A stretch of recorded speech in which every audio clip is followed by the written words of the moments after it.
Ms. Aniso?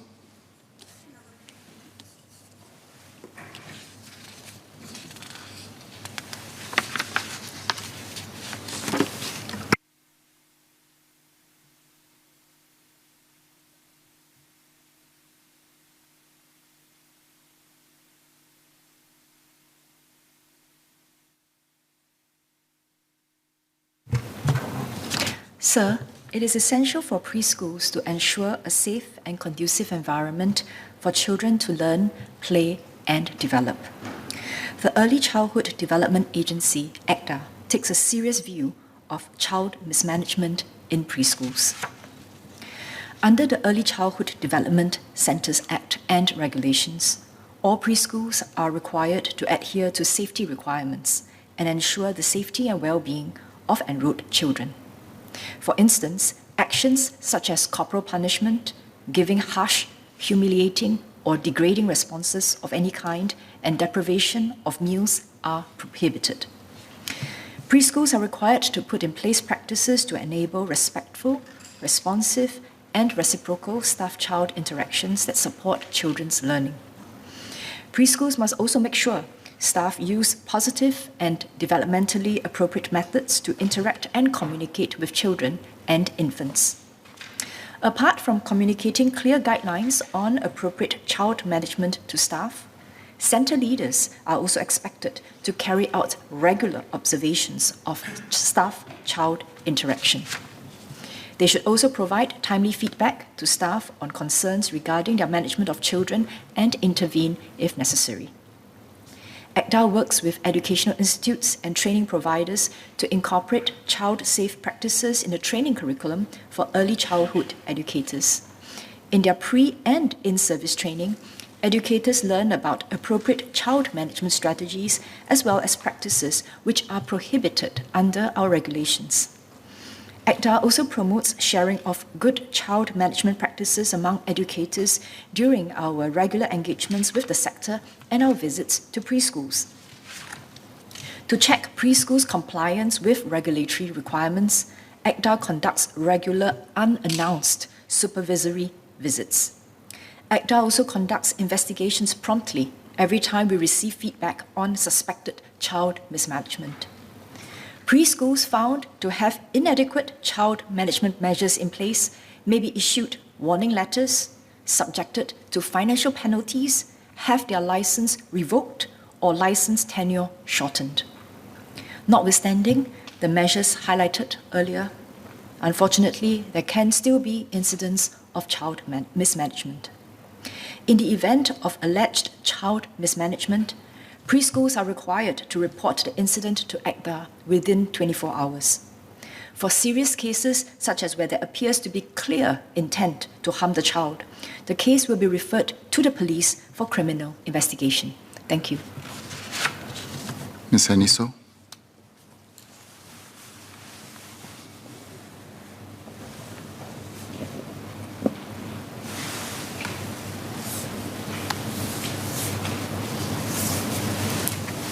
Thank you, MOS Sun, for her reply.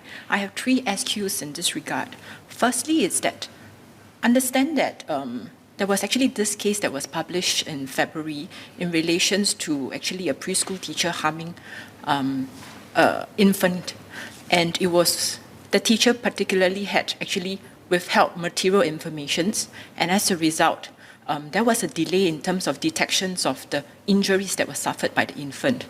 It's rather unfortunate, and to prevent this kind of incidents from happening again, I wonder if ECDA is able to facilitate to ensure that parents is easier to request for videos or CCTVs where such incidents may purportedly had happened. Second SQ is, we also understand that taking care of young children, especially infants, is very challenging. It requires a lot of patience in caring for them. So I wonder if the preschool teachers, in particular those who are tasked to take care of the infants, have to actually undergo a series of training to be more mentally resilient and are monitored by the principal in this aspect on a regular basis. Final question is, flipping the coin around, I would like to inquire if there are any measures in place for preschools to touch base with children who may not have been attending preschools on a regular basis recently due to purportedly COVID-related situations, and ensure that they are actually not suffering from any domestic violence in the meantime?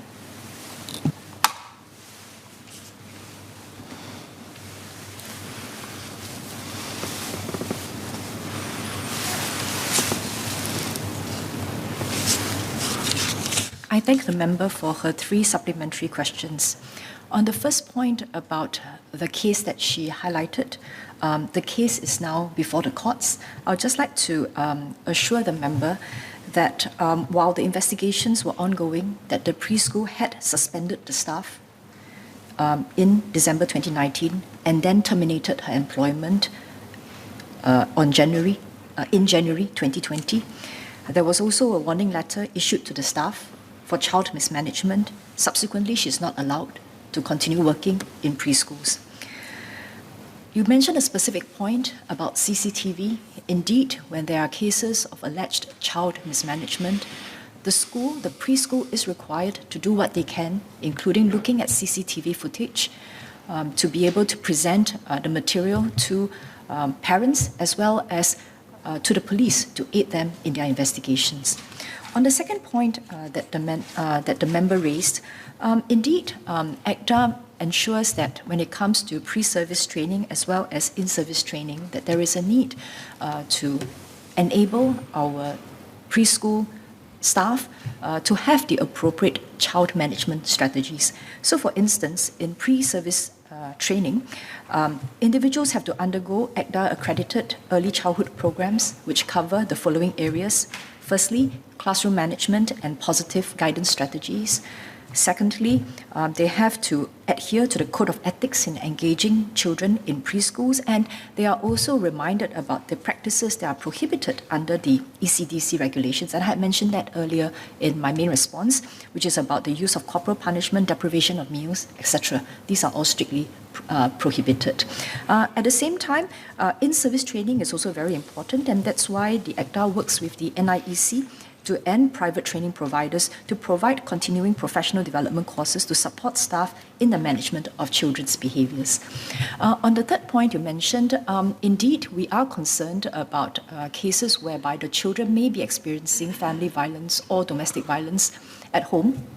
So one of the things that we are looking at strengthening is about body safety awareness and training. So MSF is consciously reaching out to preschools to facilitate training in family violence as well as in domestic violence so that their educators are aware of what are the signs to look out for. And where there are instances when a child is consistently missing school, the preschools are encouraged, and I hear this from the ground as well, where they call the parent to find out what is happening, and where there are concerns that there might be issues of neglect or potential abuse happening at home, the preschool educators are also encouraged to work with MSF's Child Protective Services. And when the CPS is involved, they will call the parent, arrange for video calls, make visits to check on the child's well-being. So I'd like to assure the member that we take the safety of our preschoolers very, very seriously, and we'll do what we can to ensure that we protect our preschoolers from violence, abuse, and neglect. Thank you.